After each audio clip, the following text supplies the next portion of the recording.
Alors, Shalom Ouvracha, Shalom chers amis.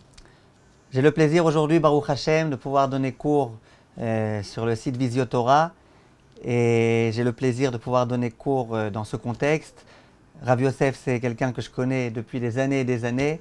Et Baruch Hashem, à chaque fois qu'on se voit, à part en période de Corona, on s'embrasse et on s'apprécie énormément l'un l'autre. Et Baruch Hashem, tout ce qu'il fait, il le fait Leshem Shamaim, plus que ce qu'on peut s'imaginer même. Et c'est donc un plaisir d'avoir pu répondre présent et de pouvoir réfléchir avec vous aujourd'hui à cet événement de Shavuot. On va commencer Bezrat Hashem en réfléchissant à un point intéressant. La Gemara, dans Masechet Psachim Daf Samechet, elle explique la chose suivante. La Gemara, elle dit comme ça. Rabbi Eliezer Omer, En lo le adam beyom tov, ela o ochel veshote, o yoshev veshone. D'après Rabbi Eliezer, pendant le jour de Yom Tov, on entend par là Sukkot, Shavuot, on entend par là Pesach. Qu'est-ce que l'homme doit faire? Eh bien, l'homme, soit il mange et il boit toute la journée, o yoshev veshone, ou alors il s'assoit et il étudie. Il peut aussi étudier debout s'il veut, mais en tout cas, ce qu'on veut dire, c'est qu'il doit faire l'une de ces deux choses. Donc, l'emploi du temps de Yom Tov, pas compliqué. Tu as la possibilité. Si tu es un kiffeur, tu passes ta journée à manger, à boire, à te reposer, à remanger, à reboire, à te reposer. Et si tu es quelqu'un qui préfère plutôt l'intellectuel et compagnie, alors toi, c'est très simple. Qu'est-ce que tu fais? Eh bien, qu'est-ce que tu fais? Tu étudies la Torah. Ça, c'est l'opinion de Rabbi Eliezer. Vient Rabbi Yoshua et il dit, non, chalkeu, chetzio la achila, veshtia, vechetzio le bet midrash. Il dit, c'est pas vrai. T'as pas le choix, soit complètement Torah, soit complètement farniente. Ça n'existe pas. Qu'est-ce que tu dois faire, toi, tout juif, pendant Yom Tov? Moitié, moitié. Moitié, tu te reposes, moitié, tu étudies. Moitié, tu pries, moitié, tu médites à des enseignements de Chachamim. Donc on a ici le marloquet entre Rabbi Eliezer et Rabbi Yoshua. Et la Gemara, elle explique ensuite comment chaque Rav est arrivé à cette conclusion-là. Il y a une contradiction entre deux versets. Dans un verset, il y a écrit que pendant le jour de Yom Tov, il faut kiffer. Dans l'autre verset, il y a écrit que le jour de Yom Tov, il est pour Hachem. En d'autres termes, pour faire kiffer la Neshama. Et donc comment on résout les deux psukim? L'un des rabbanim dit, eh ben, comment on résout? C'est ou l'un ou l'autre. Et l'autre Rav, il dit non. Si tu peux réussir à marier, Mazal Tov, les deux idées, eh ben fais-le. Et ça, c'est ce que Chachamim nous enseigne. Donc jusqu'à présent, on a compris l'emploi du temps de Yom Tov, comment il doit être fait. Et là, la Gemara, de façon complètement surprenante, elle nous dit Amar Rabbi Elazar, Akol modim be'atzeret, deba'inan nami lachem. Rabbi Elazar, il dit que pendant Atzeret, ça veut dire pendant Shavuot, Atzeret, n'oublions pas que c'est la fête de Shavuot, d'après tout le monde, il faut aussi kiffer. Ça veut dire que si pendant Sukkot, tu as choisi de faire toute la journée Kulo Torah, si pendant Pessah, tu as décidé de faire Yom HaTorah au Bourget et ailleurs, ça c'est vrai, c'est possible, c'est valable pour tous ces jours-là. Mais à Shavuot, ça n'existe pas. Yom HaTorah. À Shavuot, c'est un jour dans lequel tu es obligé de manger et de boire et de profiter et de kiffer. Ça veut dire que même l'opinion qui dit que les autres jours de fête, tu peux, si tu veux, consacrer ta journée à la Torah et ne même pas manger ni boire ni rien du tout, cette même opinion, elle dit qu'à Shavuot, on doit effectivement manger et boire. La question que tous les Chachamim m'ont posée, c'est que c'est le monde à l'envers. Le monde à l'envers. Vous êtes déjà amusé à marcher sur la tête? Faire le poirier? Monde à l'envers. Le seul animal qui est capable de marcher sur la tête, c'est le pou. Marche sur la tête. Mais à part ça, monde à l'envers. Pourquoi monde à l'envers? Moi, j'aurais dit l'inverse.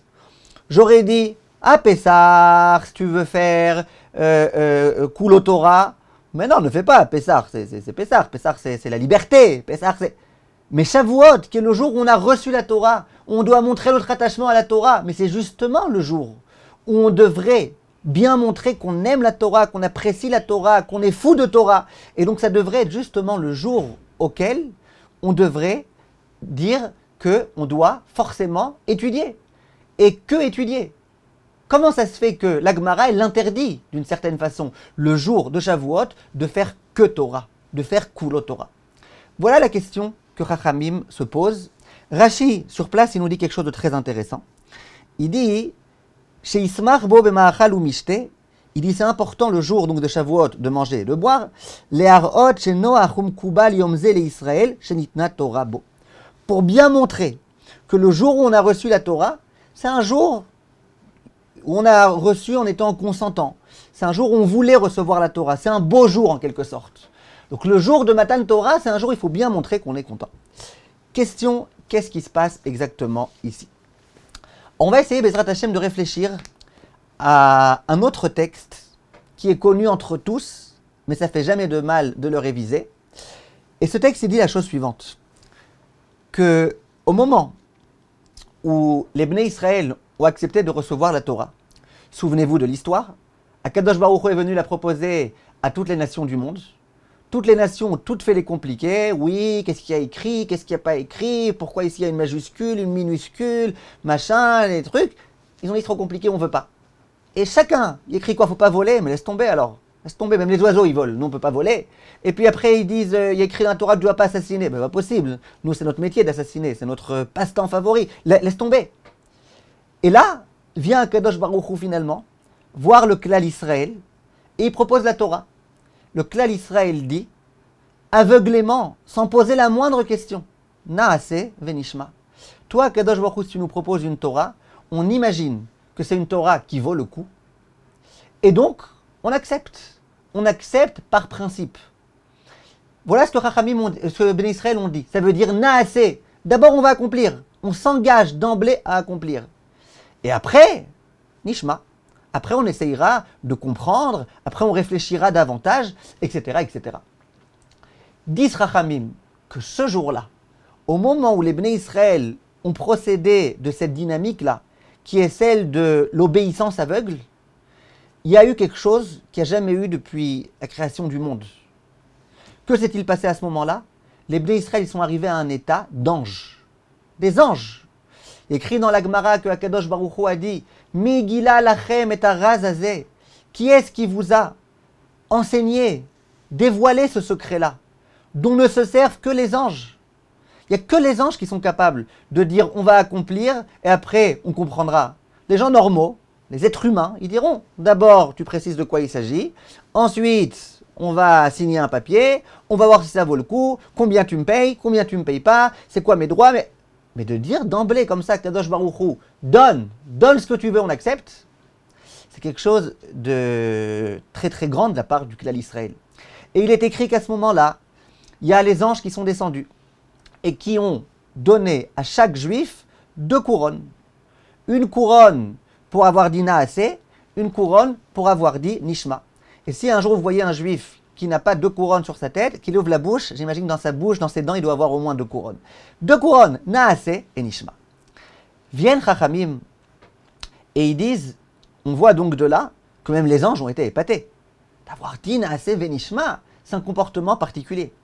Plus que ça, il y a écrit dans la Gemara que Besha Shamdu Raglem al Har Sinai, au moment où les Bnei Israël se sont trouvés sur le Har Sinai, Paska Zouamatan, la Zouama qu'ils avaient, la saleté intérieure qu'ils avaient, elle s'est interrompue.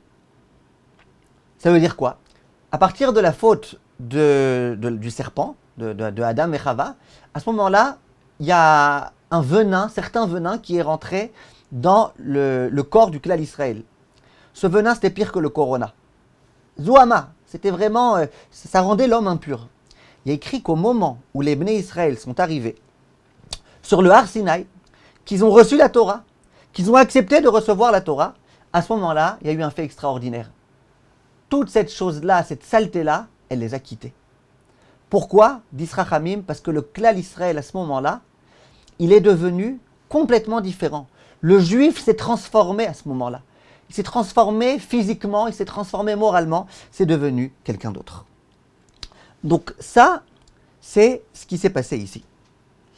Maintenant, il faut essayer de comprendre qu'est-ce qu'il y a de tellement particulier. Et vous allez voir qu'on va arriver, Bezrat Hashem, à une idée très très belle. Tout d'abord, c'est quoi la symbolique de dire Naaseh Venishma? C'est quoi la symbolique? Qu'est-ce qui se cache ici? Alors la première symbolique, elle est très simple. Lorsque Akadosh Baruch Hu vient me voir et qui me dit, écoute l'Aziz, moi je te propose quelque chose. Est-ce que tu veux ou pas? Quand nous, on dit à Akadosh Baruch Hu d'emblée oui, c'est la preuve qu'on lui fait confiance. C'est la preuve qu'on compte sur lui. Ce que tu proposes, on sait que c'est pour notre bien, on sait que ça vaut le coup, on sait que ça peut être que bien. Toi, tu n'es pas du genre à Kadosh Baruch Hu à nous vendre des attrape-nigo. Toi, ce que tu envoies à Kadosh Baruch Hu, c'est forcément bien. Ça veut dire que quand on a dit à Kadosh Baruch Hu, c'est même pas la peine de nous dire, on accepte. C'est une preuve d'amour considérable qu'on a. C'est une preuve de confiance qu'on a en Akadosh Baruch Hu. Et c'est très très très important. Très important. La femme, elle dit à son mari, moi je compte sur toi. Lui dit, ouais, moi je dois compter à cause de toi. Toutes tes dépenses que tu fais, à cause de toi, je dois compter. Un jour, cet homme-là, on lui a volé la carte bleue. Il vient voir son ami. Il lui dit, tu sais, on m'a volé la carte bleue. Alors son ami, il dit, ben, j'espère qu'au moins tu as été pour t'opposer. Il dit, mais non, t'es fou ou quoi? Le voleur, il prend 2 fois moins d'argent que ma femme avec cette carte bleue. Je préfère que ça reste chez le voleur. Bref, il y a un concept qui s'appelle compter sur l'autre. Au moment où Am Israël a dit Naaseh Venishma, cette espèce d'accord de principe, ça voulait dire, nous, on te fait confiance à Kadosh Baruch Hu. On sait exactement que tu sais ce qui est bon pour nous et que tu feras ce qui est bon pour nous. Très bien. Tosfot pose une question. Donc dans Gemara Shabbat Daf Pechet, il pose une question très intéressante. Ils disent, mais je ne comprends pas. Si vraiment le clan Israël a voulu accepter la Torah et a accepté de recevoir la Torah, pourquoi ça a été la peine de prendre la Torah, de la déraciner, de la mettre comme ça en équilibre sur la tête du clan Israël et de leur dire ou vous acceptez la Torah ou vous acceptez. Parce que sinon, je lâche. Pourquoi? Pourquoi Hachem nous a fait ça? C'est super bizarre. Si on avait refusé et qu'Hachem avait voulu nous convaincre, je dis bien convaincre entre guillemets, alors j'aurais compris. Hachem il prend la montagne, il dit vous n'avez pas le choix. Mais là, c'est pas ce qui s'est passé. Là, le clan Israël a dit nous acceptons, il n'y a pas de problème, on ne pose même pas de questions. Avec plaisir. Pourquoi Hachem il a eu besoin comme ça de nous traumatiser et de nous mettre la montagne sur la tête et de nous traumatiser? Bizarre. On avait fait un cours, on l'avait enregistré à Espace Torah et à Hasra il y a des années à ce sujet-là. On avait expliqué pourquoi et comment, etc. etc. Mais aujourd'hui, on va essayer, Bezrat Hashem, d'expliquer quelque chose d'autre et d'aller dans un autre sens. Le Rav Asher Weiss, il pose une très très bonne question. Il dit, j'ai pas compris. Qu'est-ce qu'il y a de tellement particulier lorsque Akadosh Baruch Hu nous propose la Torah et qu'on accepte? Mais évidemment qu'on va accepter. Pourquoi évidemment? C'est qui le clan Israël qui reçoit la Torah? On dit d'eux que c'est un Dordéa. C'est une génération de lumière. Mais pas comme les lumières, là, comme les philosophes lumières. Tu as envie de leur dire si vous êtes vraiment des lumières, vous êtes des lumières éteintes. Non, des lumières allumées. Klal Israël, à ce moment-là, c'était des lumières. Klal Israël, ils étaient qu'Akadosh Baruch Hu. Ils ont vu tous les miracles qu'il y a eu en Égypte. Les 10 plaies, la déchirure de la mer Rouge, avec tous les miracles qui étaient contenus dans cette déchirure de mer Rouge. Ils ont après eu un butin extraordinaire. Ils ont vu que toutes les promesses avaient été accomplies par Akadosh Baruch Hu. Ils ont vu tout ce qui s'est passé. Ils ont vu la mort de leurs ennemis. Ils ont tout vu. Klal Israël a compris, a eu un stage dans lequel il a compris. Akadosh Baruch Hu, on peut se reposer sur lui. Avec les colonnes de feu, les colonnes de nuée, les vêtements qui sont restés intacts pendant tellement d'années. Tellement de miracles. En plus, ils étaient avec Moshe Rabbeinu, un homme grand entre tous. Vous imaginez c'est quoi d'avoir des shiurim de Moshe Rabbeinu? Pas sur Zoom, en direct. Qu'est-ce qui se passe? Comment le clan Israël peut refuser? Qui est l'idiot qui va dire non? Enfin, je donnais un cours, j'ai dit qui est l'idiot qui va dire non? Quand il a reçu tout s'est bien fait. Qui est l'idiot qui va dire non? Il y en a un qui s'est levé, il m'a dit moi je dis non. Je dis mais espèce d'idiot, je t'ai pas parlé. Qui est l'idiot là, parmi le clan Israël qui pouvait dire non? Personne. Tout le monde dit oui. Tu vois que ça marche. Eh bien si ça marche, ça marche. Eh bien on voit que non. Visiblement, c'était pas si évident que ça que le clan Israël allait dire oui. Et le fait que le clan Israël a dit oui, ça a été quelque chose de particulier. Pourquoi? Comment ça se fait? C'est très bizarre. C'était évident que le clan Israël allait accepter. vient le Rav Asher Weiss et il dit, on voit d'ici une idée très très très très belle. On voit d'ici l'idée suivante. Écoutez bien. Il dit que le Klal Israël allait recevoir la Torah, c'était évident. Tu vas à la foire du trône, tu as un appareil, tu mets un shekel, tu as 10 shekels qui sortent. Tu remets un shekel, il y a encore 10. Tu remets un, il y a 10. Tu remets un, il y a 10. Tu remets un, il y a 10. La 10e fois, tu vas remettre un shekel ou pas? Ben oui. Donc c'est quelqu'un qui va dire ah non, bon ça va. J'ai assez de quoi vivre aujourd'hui, ça suffit. On va laisser la place aux autres. Ça n'existe pas. Tu ne connais pas quelqu'un qui va dire je sais pas, peut-être que je suis en train de perdre. Tu es en train de gagner, tu es en train de gagner. Quand on était avec Akadosh Baruch Hu, ça marchait. Ça a très très bien marché. Ça a couru, ça a galopé. Pourquoi on dirait non? Donc c'est évident qu'on allait dire oui. Alors si on a dit oui, on a dit oui de façon naturelle, et c'était normal qu'on dise oui. Il n'y avait même pas d'option de dire non parce qu'on n'était pas des idiots. Alors, comment ça se fait qu'Akadosh Baruch Hu a pris la montagne et qu'il l'a mis sur notre tête? La réponse, écoutez bien la réponse. La réponse, elle consiste à dire que Akadosh Baruch Hu, il a bien voulu nous faire comprendre quelque chose. Une leçon extrêmement urgente. Laquelle? C'est que la Torah, c'est pas simplement un mérite qu'on va avoir. Quand on va rentrer maintenant dans cette alliance éternelle avec Akadosh Baruch Hu, c'est pas simplement que grâce à ça on va être le peuple élu, que grâce à ça on va être les meilleurs, que grâce à ça on va avoir le droit encore à des miracles et des miracles et des miracles. Non, Matan Torah c'est pas ça. Matan Torah c'est devenir serviteur de Dieu. Vous avez la montagne sur la tête, vous avez d'une certaine façon un joug qui pèse sur vous. Ça veut dire que c'est pas uniquement parce que ça vaut le coup d'être juif que maintenant vous dites c'est bon je suis juif.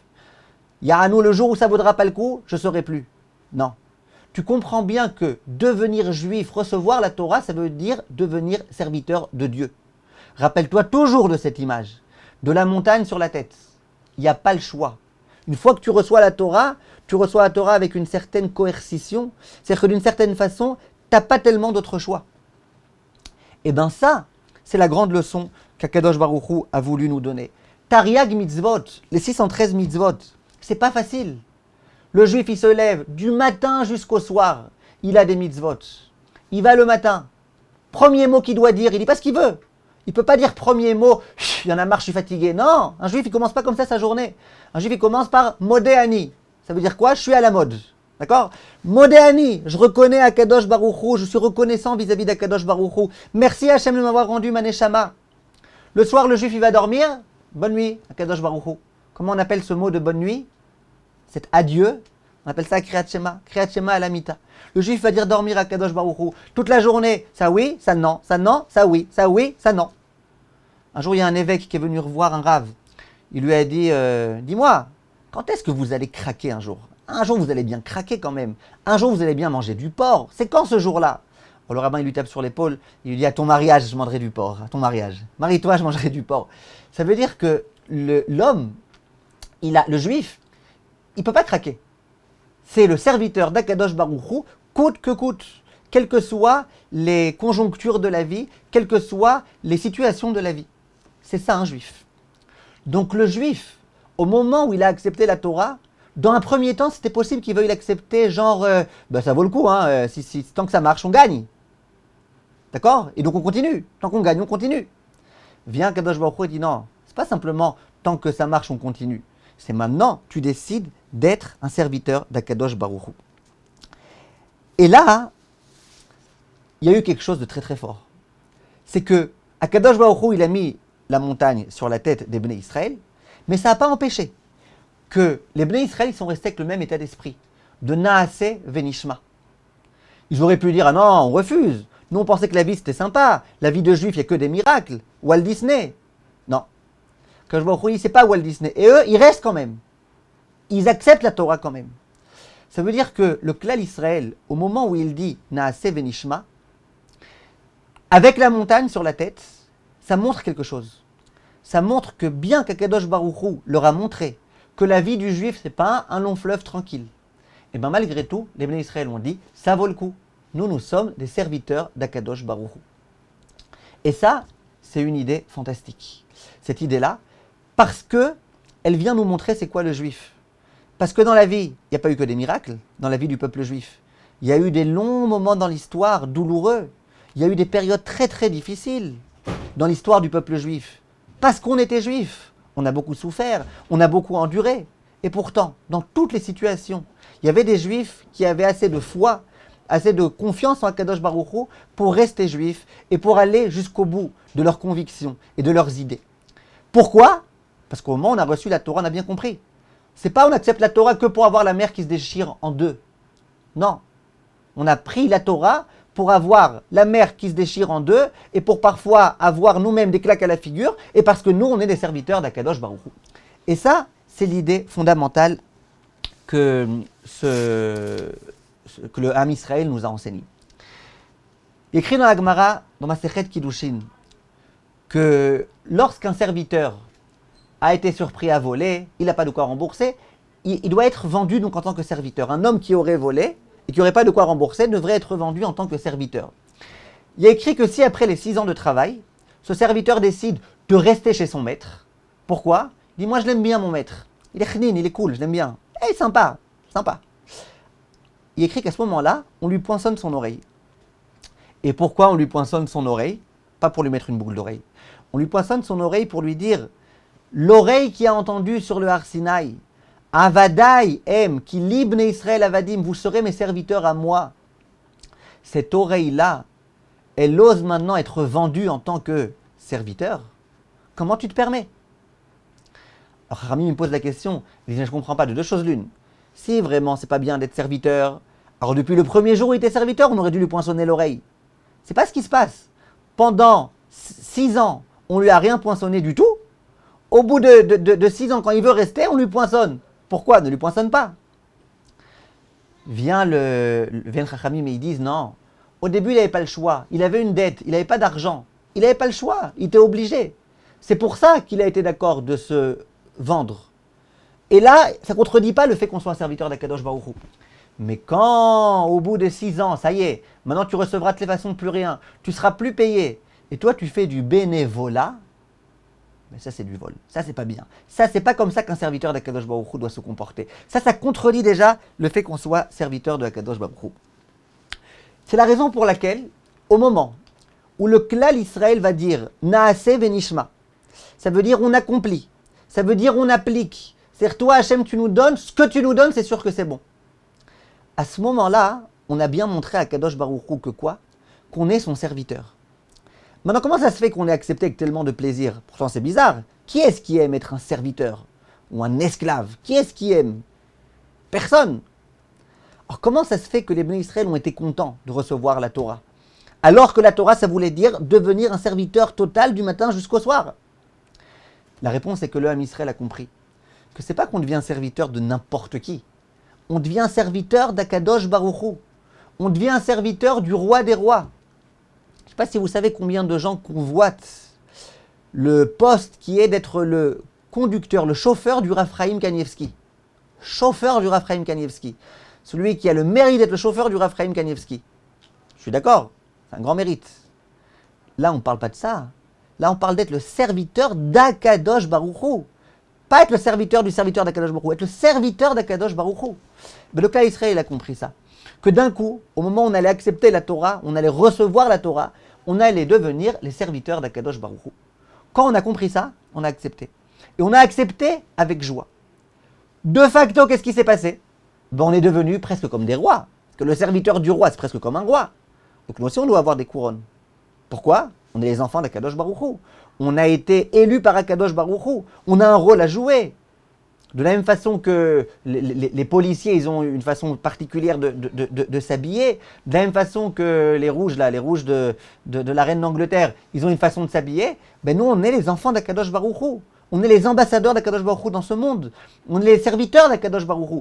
On a donc bien besoin, nous aussi, de recevoir des couronnes. Il y a la grande couronne royale d'Akadosh Baruch Hu. Et nous qui sommes les serviteurs du grand roi, eh ben nous aussi, on a reçu des couronnes.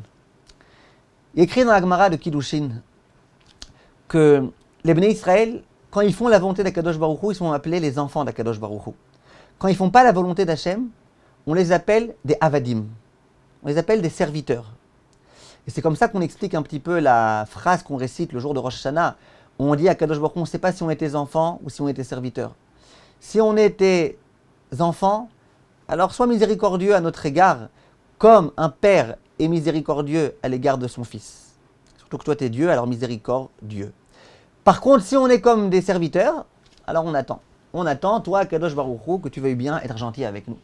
Il y a une dimension qui s'appelle être un serviteur. Quand on ne fait pas la volonté d'Akadosh Baruch Hu tout à fait, on s'appelle un serviteur. Demande Chachamim, or pourquoi de Moshe Rabbeinu, le plus bel éloge qu'on ait pu lui faire, c'était de dire Moshe Avdi. Moshe, mon serviteur.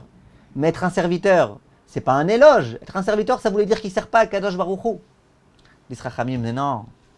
Il y a deux types de serviteurs. Un serviteur qui fait parce qu'il est obligé, parce qu'il n'a pas d'autre choix. Lui, effectivement, ce serviteur-là, c'est un serviteur.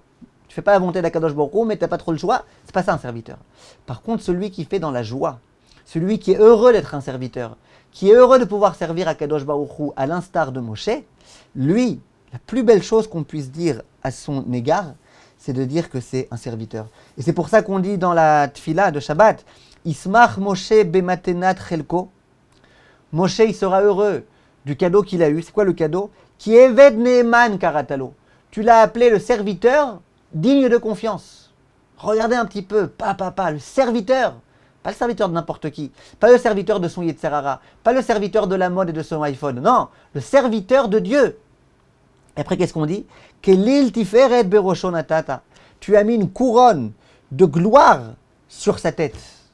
C'est exactement ce qu'on dit. Quand tu es un serviteur, un vrai serviteur, un serviteur qui est heureux de l'être, alors là, qu'est-ce qui se passe? Là, d'un coup, tu deviens, en quelque sorte, le fils d'Akadosh Baruch Hu. En quelque sorte, à ce moment-là, tu deviens l'ambassadeur d'Akadosh Baruch Hu. Et toi-même, tu mérites une couronne pour pouvoir, Bezrat Hashem, jouer ton rôle. Chachamim nous raconte qu'il y avait un homme qui s'appelait Antignos. Dans la Mishnah de Pirkei Avot, au tout début du premier Pérek, on parle de lui. Antignos ish Socho. Il avait deux élèves. L'un qui s'est appelé Tzadok, l'autre qui s'est appelé Beitus. Un jour, Antignos ish Socho a enseigné une Mishnah. Il a dit, la Mishnah qu'on connaît tous, Al tiyu ka'avadim ameshameshim et arav almenat lekabel peras. Ne soyez pas comme ces serviteurs qui servent leur maître à condition de recevoir un salaire. Non, soyez comme un serviteur qui sert son maître sans attendre de contrepartie, sans condition. À ce moment-là, ces deux élèves, ils ont entendu le Rav, ils n'ont pas accepté. Et ils ont dit, Efshar, poel osem melachto, mi boker aderev, velo ikabel sachar. C'est possible ça, qu'un serviteur travaille du matin jusqu'au soir et qu'il ne reçoive pas ou qu'il n'attende pas de retour, qu'il n'attende pas un paiement? Ils n'ont pas compris. Ils n'ont pas compris. Qu'est-ce qu'ils n'ont pas compris? Ils n'ont pas compris ce que nous, Baruch Hashem, on a réussi à comprendre. Ils n'ont pas compris que être serviteur d'Hachem, c'est pas être un serviteur, je travaille à l'heure, machin, j'ai des résultats, j'ai pas de résultats, ceci, cela. C'est pas ça. Être serviteur d'Hachem, c'est par amour. Toi, Kadosh Baruch Hu, qui nous a toujours accompagnés, toi, Kadosh Baruch Hu, auquel on fait confiance, on sait que tu as toujours été là avec nous, tu as toujours fait ce qu'il fallait, et bien on te fait confiance. Et si on te fait confiance dans toutes les situations de la vie. Et ça, c'est ce que ils n'ont pas réussi à comprendre. Que s'est-il passé? De nombreuses années après, histoire qui se trouve dans la Gemara, il y a un Rav qui s'appelait Rava. Rava est en train d'étudier la Torah. Il est en train de se casser la tête, casser la tête sur un enseignement. Il était assis en tailleur et il était tellement concentré qu'à un moment donné, il a appuyé trop fort sur son pied. Il y a du sang qui s'est mis, excusez-moi pour les personnes sensibles, il y a du sang qui s'est mis à gicler. Il y avait là-bas un hérétique. Un hérétique, un sédouki, qui a rencontré Rava et qui lui a dit « Espèce d'idiot, espèce d'impétueux, espèce d'homme irréfléchi, t'aurais pas pu consulter la Torah avant de la recevoir? T'aurais consulté la Torah, t'aurais vu qu'il y a des choses qui sont incompréhensibles, t'aurais refusé. Toi, t'as accepté comme un idiot, maintenant tu te casses la tête. Qu'est-ce qu'il a voulu dire ici? Qu'est-ce qu'il a voulu dire là-bas? Tu crois pas que t'es un idiot ?» Et Rava, il lui dit « Non. Nous, les Juifs, on a reçu la Torah. Nous, les Juifs, on est intègres. On a accepté la Torah par principe. et nous on réussira. Vous par contre qui avez refusé, qui avez conditionné, qui avez posé des questions, à votre sujet il est écrit ceci et cela. On voit exactement cette idée-là. Que quoi? Que le Klal Israël, son optique c'était quoi? C'était Naaseh Venishma.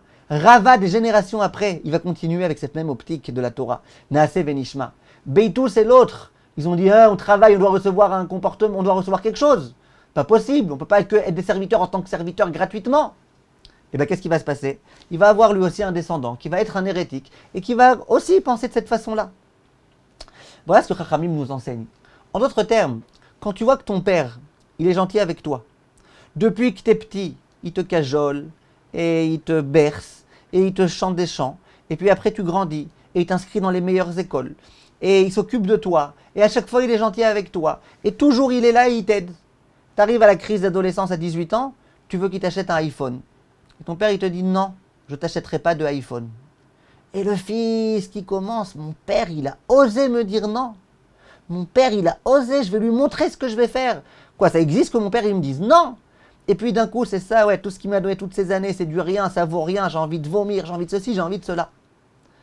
Non, quelqu'un d'intelligent il comprend. Si mon père il m'a toujours tout donné, c'est qu'il veut mon bien. Il a toujours voulu mon bien. Il a toujours souhaité mon bien. Si maintenant il me dit qu'il ne pense pas qu'il faut que j'ai cet appareil-là, c'est qu'il pense qu'il ne faut pas. Bref, c'est l'idée qu'on a vue, qu'on a compris. On a eu Akadosh Baruch Hu, on a vu les miracles qu'il y a eu en Égypte, on a vu les miracles qu'il y a eu partout, on a vu combien Hachem nous a cajolés, toute la journée, toute la nuit, partout, dans toutes les circonstances, il ne nous a jamais oubliés, il était toujours avec nous. On a compris, Akadosh Baruch Hu, on peut lui faire confiance. Il vient nous proposer la Torah, on dit Hachem, on te fait confiance. Hachem, il nous rappelle, attention, tu me fais confiance, ne crois pas que ça sera toujours Walt Disney. Parfois, il y aura des choses un petit peu plus compliquées dans votre vie. On a dit oui, on accepte avec plaisir, avec fierté. On accepte, parce qu'on sait qu'être serviteur d'Akadosh Baruch Hu, c'est quelque chose de grandiose. Il est écrit, une fois plus précisément, il y a un élève qui est venu voir son rave au nom de toute la communauté. Il s'agissait d'une communauté dans laquelle il y avait eu malheureusement beaucoup de problèmes. Et un jour, ils se sont dit, on va aller voir le Rav, le Hadmor, et on va lui demander quoi faire. Alors, effectivement, ils ont été voir le Hadmor, et le Hadmor, il leur a dit, écoutez, demain c'est Rosh Chodesh, alors je vous donne un conseil. Vous allez réciter le Hallel. Au moment où vous allez réciter le Hallel, eh ben, vous allez avoir beaucoup de kavana lorsque vous allez dire le pasuk Ana Hashem.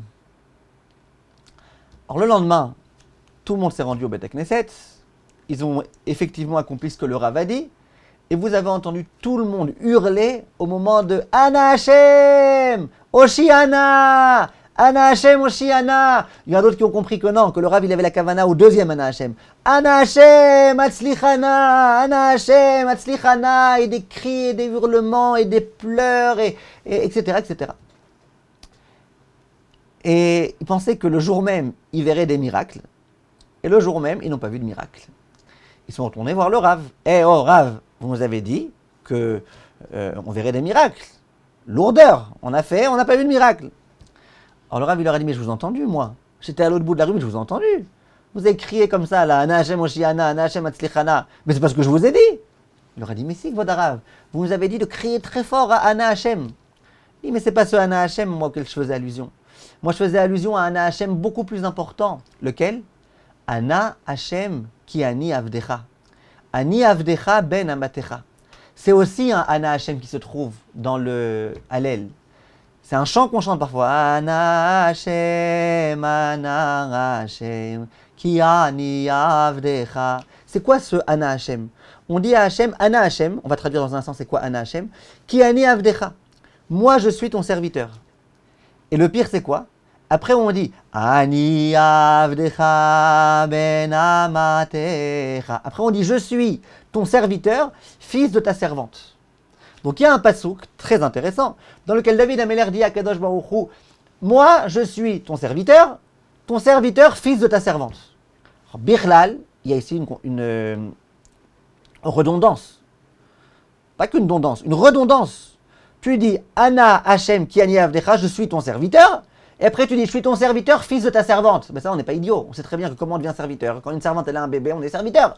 C'est quoi cette histoire-là? Je suis serviteur, serviteur, fils de ta servante. Alors, on parle depuis le départ. Il dit, je suis ton serviteur. Qu'est-ce qui se cache ici? Ktav Sofer, il donne une idée magnifique. Il dit, il y a deux types de serviteurs. Il y a un serviteur qui, un jour, a connu le goût de la liberté. Il a connu. Et un jour, à son insu, il est devenu serviteur. Celui-là, il voit la différence entre être libre et être serviteur. Il n'a qu'une envie. Qu'une envie, c'est d'un jour pouvoir enfin retrouver la saveur de la liberté. Puisqu'il connaît la condition d'être libre, de pouvoir faire ce qu'on veut, de gérer son planning soi-même. Et il sait c'est quoi être serviteur. Ça, c'est un serviteur. Mais il y a un autre type de serviteur. C'est un bébé qui est né, sa mère était servante. Lui, il n'a jamais connu la condition d'être libre. Il a toujours connu uniquement c'est quoi être un serviteur. Donc pour lui, c'est normal, j'allais dire, d'être un serviteur. Lui, il aime bien être serviteur. Sympa. Il ne connaît pas autre chose. Il n'a pas le choix. Et ce serviteur-là, à la rigueur, pire encore, si un jour le maître il lui dit je te renvoie, il va dire mais non, ne me renvoie pas. Comment je vais manger, comment je vais boire, qui va me nourrir, qui va ceci, qui va cela. Il ne sait pas lui. Il n'est pas indépendant.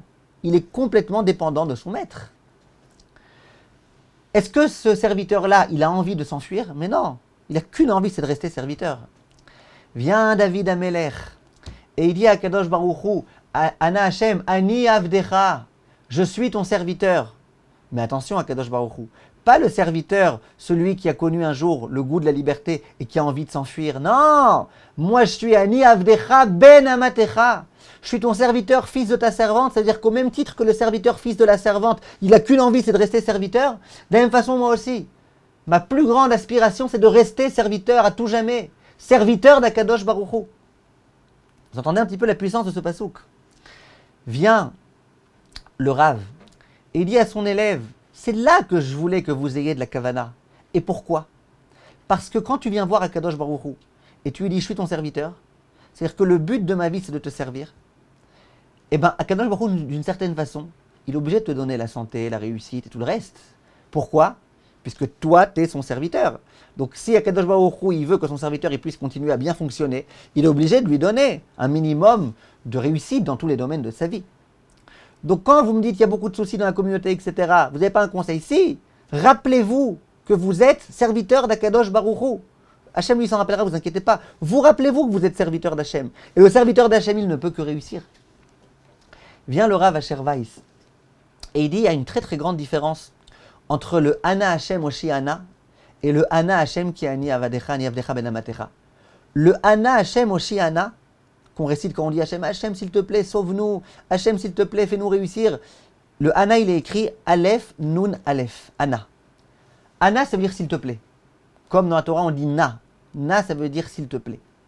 Ana Hachem Oshi Ana s'il te plaît Hachem sauve-nous. S'il te plaît, Hachem, fais-nous réussir. Le Ana de Ana, Hachem, qui Ani Avdecha Ben Amatecha, comment il est écrit? Avec un He. Aleph, Nun, He. Vous allez me dire, ça change quoi? Ana, c'est Ana. Ça change quoi? Ana, Ana. L'autre, elle écrit Ana avec un H au début, Hana, l'autre, voilà, Ana, c'est Ana. Non. Ana avec un He, ça change tout. Ana avec un He, les Mefarshim, ils expliquent, ils disent, ça vient du terme reconnaître. Ana Hachem, Ani Avdecha, c'est-à-dire je suis reconnaissant Hachem à ton égard de m'avoir donné la possibilité, le mérite extraordinaire d'être ton serviteur. C'est ça Ana Hachem. Pourquoi c'est pas s'il te plaît? S'il te plaît de quoi? S'il te plaît que je sois ton serviteur, je le suis déjà. S'il te plaît de quoi? Et Bichlal, le serviteur qui passe son temps à demander s'il te plaît, s'il te plaît, s'il te plaît, c'est pas un serviteur qui aime son maître, c'est un serviteur qui s'aime soi-même, comme le Zohar dit. Que les gens qui aiment pas vraiment Akadosh Baruch Hu, ils passent leur temps à dire donne-moi, donne-moi, donne-moi, comme les chiens, le Zohar il dit. En araméen, pour dire donne-moi, on dit hav. Donc hav, quand on fait des bonnes imitations, hav, hav, hav, hav. C'est un peu comme les chiens, comme ça le Zohar Akadosh il dit. Il dit le juif, il n'est pas censé être comme un chien. Il ne doit pas être censé sans arrêt à dire donne-moi, donne-moi, donne-moi. Le juif, c'est quelqu'un qui vient voir Akadosh Baruch Hu et qui est reconnaissant. Je te remercie, Akadosh Baruch Hu, de m'avoir donné le mérite d'être ton serviteur. Et c'est ça le pasouk, le grand pasouk, le beau pasouk, le sublime pasouk des Teilim, du Hallel. Pendant le Hallel, on récite ce pasouk avec une très très très grande joie. Parce que le Rambam dit que il emploie le terme Simcha Yetera, il dit quand on récite le Hallel, eh ben on a une joie particulière. Donc on a bien compris qu'être un serviteur, ça dépend d'être serviteur de qui. Être serviteur de Paro, terrible. Être serviteur d'Akadosh Baruch Hu, génial, magnifique, gigantesque.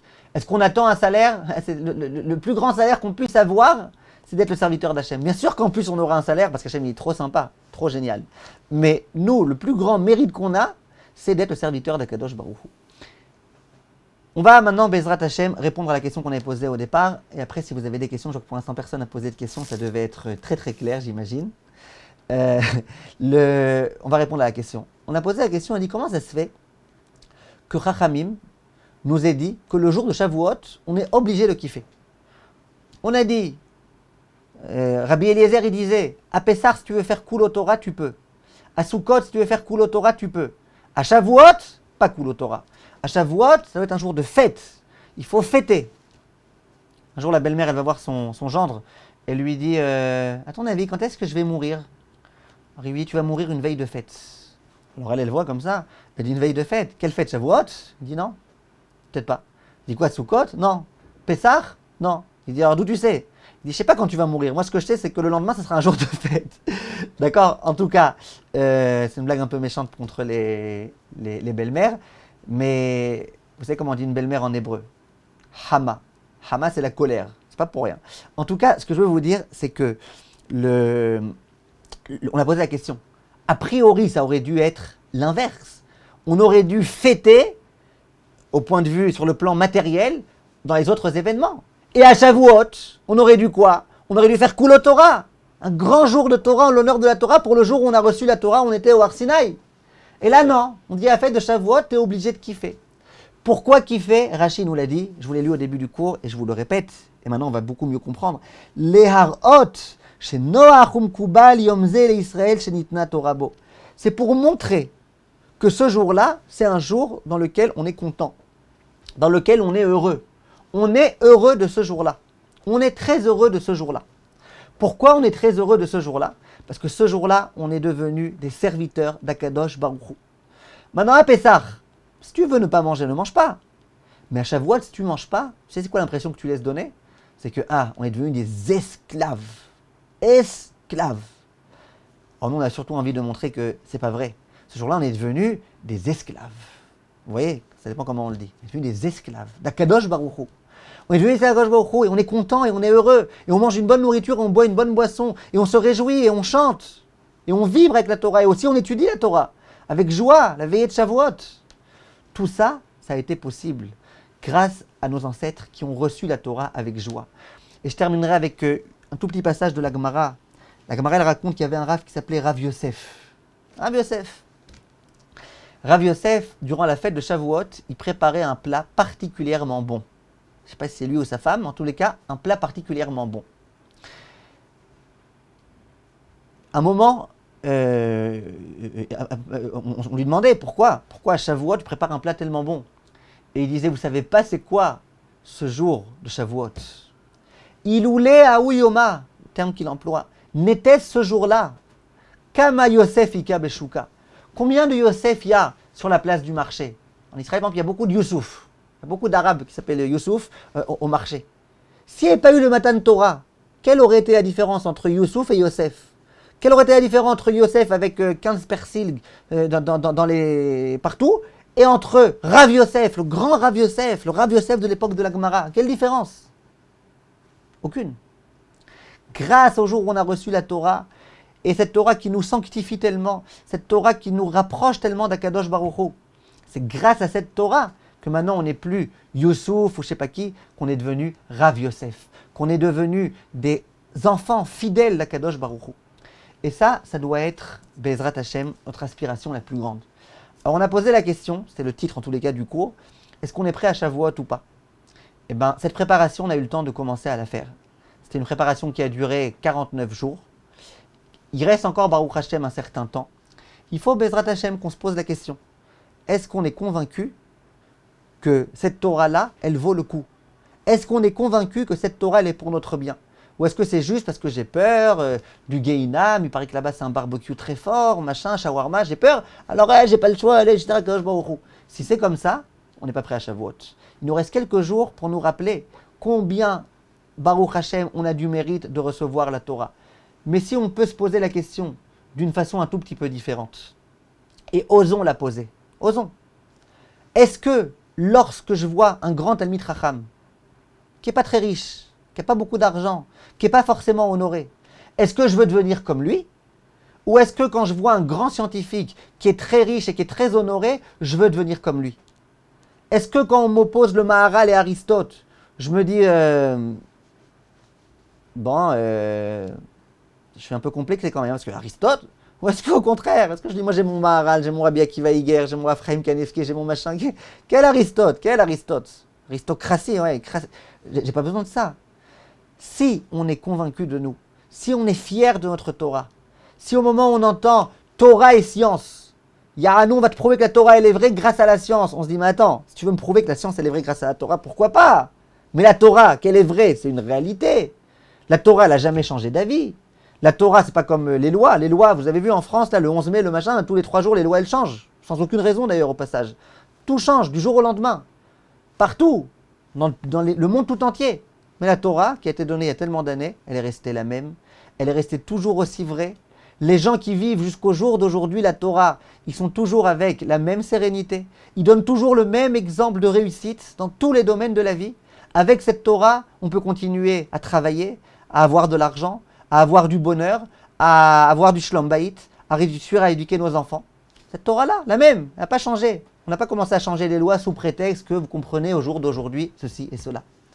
On doit être fier de notre Torah. Et si on est fier de notre Torah, et on est fier d'être les porteurs kaviachol de cette Torah, les gens qui allons véhiculer cette Torah, les ambassadeurs de la Torah, alors on méritera effectivement les 2 couronnes, la couronne pour avoir dit Naaseh, la couronne pour avoir dit Nishma, et on essayera, Be'ezrat Hashem, de comprendre la Torah, en sachant que dans tous les cas, c'est un acquis. Celui qui comprend que la Torah c'est un acquis, celui-là, il n'a aucun problème à comprendre. Au passage, ne dites jamais c'est acquis, dites toujours c'est à moi. Mais ce que je veux vous dire, c'est que quand tu comprends que la Torah, elle est acquise, dans tous les cas, tu devras l'accomplir. Alors après, effectivement, tu peux commencer à essayer de la comprendre. Mais si tu conditionnes l'accomplissement de la Torah à la compréhension des choses, dans plein de cas, tu ne voudras pas comprendre. Autant ne pas comprendre, comme ça, j'accomplis pas. Qu'on ait le mérite, Bezrat Hashem, de vivre un bon Shavuot. Je remercie à nouveau Rav Yosef. Et Toda Rabba. Est-ce qu'il y a des questions? Vous comprenez le français, j'espère? C'est le moment de les poser. Attendez, il y a peut-être un chat là maintenant.